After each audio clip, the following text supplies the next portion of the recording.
Sobat Delima yang terkasih dalam Kristus Yesus, renungan kita hari ini, Senin 27 Mei 2024, tertulis dalam 1 Timotius pasal yang ketiga, ayat yang ke-16. Dan sesungguhnya, agunglah rahasia ibadah kita.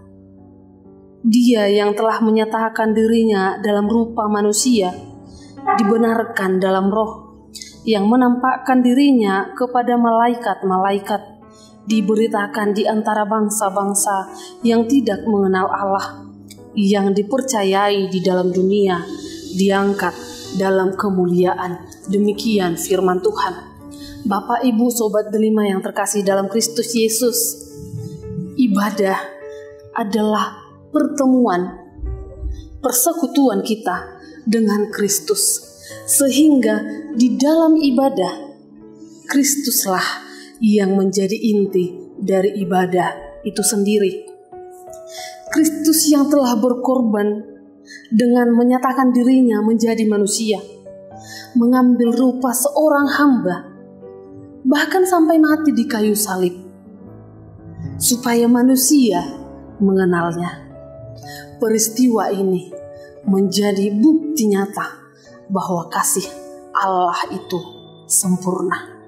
Bapak Ibu yang terkasih, ibadah itu mulia, ibadah itu agung.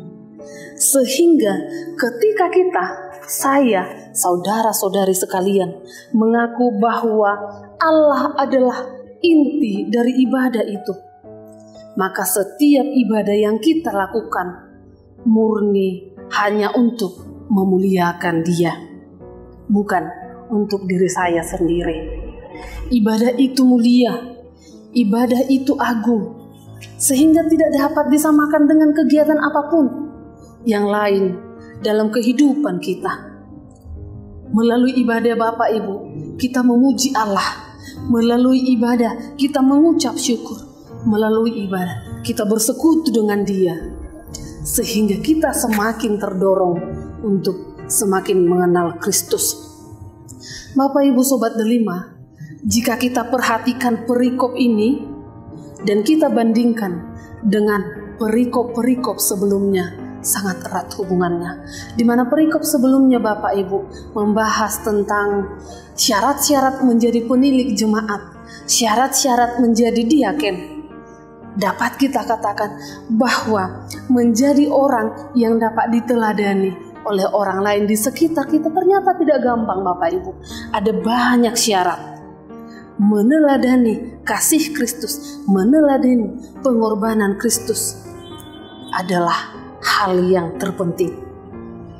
Sehingga kita juga mampu menjadi teladan bagi orang lain di sekitar kita.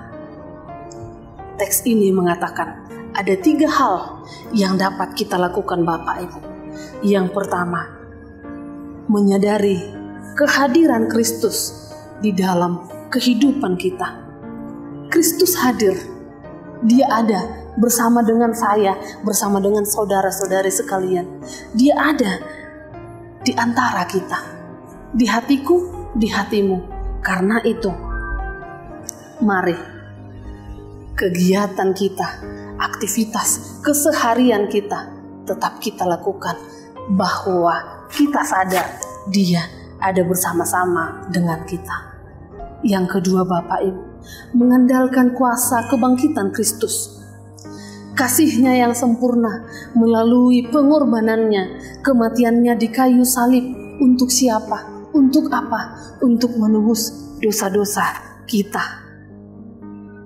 manusia. Dia yang telah menang melawan kuasa dosa.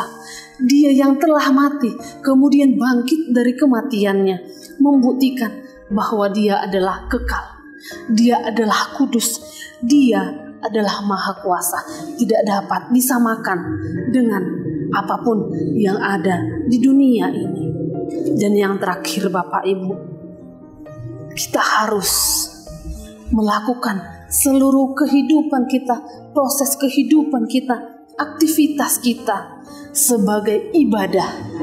Cara kita untuk memuji dan memuliakan nama Dia yang kudus. Karena itu Bapak, Ibu, Saudara-saudari, Sobat Delima yang terkasih, kita mengaku sebagai Kristen, sebagai pengikut Kristus. Mari tunjukkanlah bahwa apapun aktivitas kita, apapun pekerjaan kita, apapun yang kita lakukan adalah bentuk pujian kita kepada Dia yang Maha Kudus.